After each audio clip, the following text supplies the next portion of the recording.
You want to tell me what we are? I've got a motion filed by the mother, and I assume that's you, Mr. Hollies. This is our motion. You will recall maybe a little history on this case. The father had filed a petition for a restraining order at some point, losing my voice, and a modification of a parenting plan. And it was from their child, Serenity.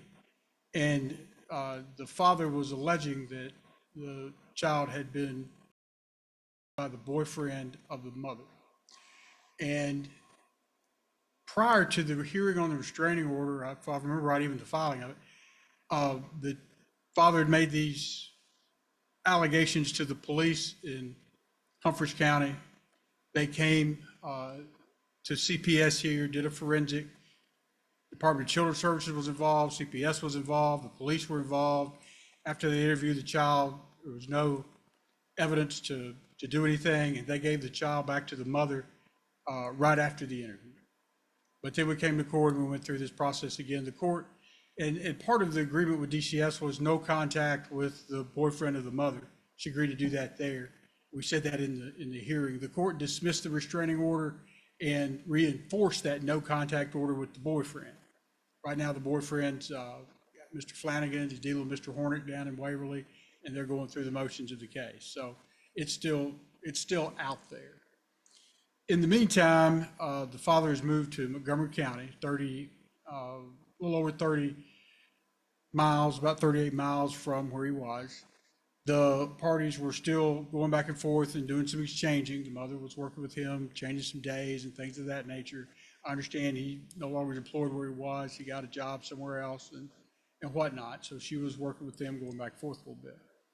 And what precipitated this motion was that the father took an assignment, I think through his employer, as I understand it, and it was in South Carolina. And he was gone quite a bit of the time. And unbeknownst to the mother, my client, the child was staying with the stepmother on Wednesdays, and I know one weekend without any question stayed the whole weekend with the stepmother. And that is what it is a little bit. I mean, that would have been an issue in and of itself, but the real issue comes when I'm assuming they're married. Y'all married? The wife of now the father, if I'll call it correctly, didn't pick the child up one afternoon when she was supposed to. You know, father's in South Carolina, as we understand it, and mother gets a call from the school saying, what's going on? So she goes up there, you know, I think it was like 4 o'clock, whatever it was, and picked up Serenity. Child had been late to school. Child had come to school kind of disheveled in appearance. The mother's a teacher, Dix County school system. They're kind of the same school, so she can kind of see some of those things. So it's one thing that, you know, the child, and there's already a right of first refusal, so I understand it, for 4 hours, and we've got that there. But the wife of the parties, the grandparents, there were some exclusions that was put in that original order. And the problem that the mother's having with this is the problem that Serenity's having, and that's they're to pick her up. And there's text messages where, and I'm gonna call her, that she fell asleep and just didn't come pick up the child. You know, it's those kind of issues. So what the mother's asking for in this situation is some remedy where, you know, the father's there if he's gonna be in town, and we understand somebody may work a whole day, and that's okay for the wife to watch the child. There's no issue with that with us. But what we're asking for is maybe to extend that right of first refusal, since we've had these issues that it has affected the child. Testimony is going to show that maybe we bump it up to an 8, 10, 12-hour right of first refusal. At this point, the mother doesn't care if you do it for both parties. Just something that if somebody can't watch the child, somebody's going to call the other one and say, hey, real parent, you know, you can watch the child at this point. And that's what we're asking for. Ms. Lowe?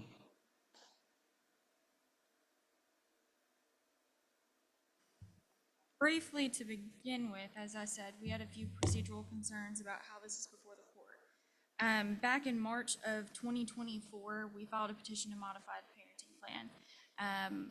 In response to that, mother did file a sworn to response. In that response, all she asked was that the petition be dismissed. We had our temporary hearing on that, an order went down on the emergency restraining order. And now a year later, they filed a motion without any designation of, are they alleging a material change in circumstances, looking for a permanent change? Are they saying there's a substantial risk of harm to the child? No mention of temporary changes. We believe that first and foremost, if they're looking for a change to the parenting plan, they should file a counter petition sworn to by the party. This motion was not sworn to. If it did move forward, we would say if this is looking for a permanent change, obviously this would be more appropriately addressed at a final hearing on this. If they are looking for a temporary change, we can move forward, and we believe that the proof will show that there is no substantial risk of harm to the minor child. Regarding the facts that Mr. Hawley has alleged in his opening, obviously there is still an ongoing criminal investigation regarding the boyfriend of the mother, who she is still seeing boyfriend. So we obviously have concerns about that. This move to Montgomery County, I'm not sure what the relevance is, far within the permitted distance from mom's residence. Mr. Kosurik being out of town, he was assisting his employer for a startup. The proof's going to show that while he was out of town, or prior to leaving town, he told mom every single time mom allowed child to go over to the home. This startup is over. He no longer is traveling. He also informed mother of that information. This one incident, the motion seems to imply that there's more than one. However, they have only addressed one instance of child not being picked up. I think the motion says that the child was forgotten and abandoned but for mom. And the proof will show that this was a instance of oversleeping. Child was cared for. There's an aftercare program for the school that clearly protects the child in that instance.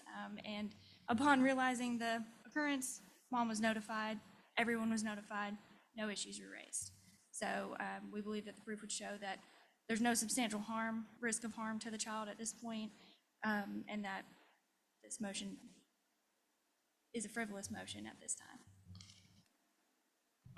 Well, I have reviewed the file, and I agree with Ms. Lowe that there is a petition filed by the father and seeking to modify the parenting plan. There is a response filed by the mother in simply just denying that there's any basis for the modification of the parenting plan.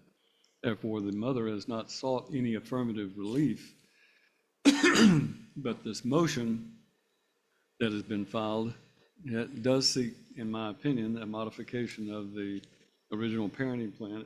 Maybe a common sense kind of a thing to do, but nonetheless, it does in fact seem to me that that would require at least an allegation that the prior parenting plan must be modified.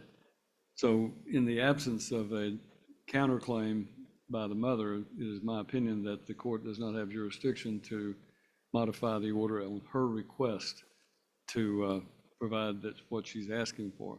As I say, it may be very reasonable, and hopefully the parties can agree on something, and Mr. Hawley is certainly free to file a counterclaim if he wishes to do so, but as for today, I do not find that there is a basis for the issuance of any order regarding this first right of refusal or the requirement. I think all of that will come out in the final, but it's on a temporary basis. I'm not going to be ordering to do that. Was there anything else that was before the court other than that? Then that is the ruling of the court. And that will conclude our business for today. The motion is denied. Thank you.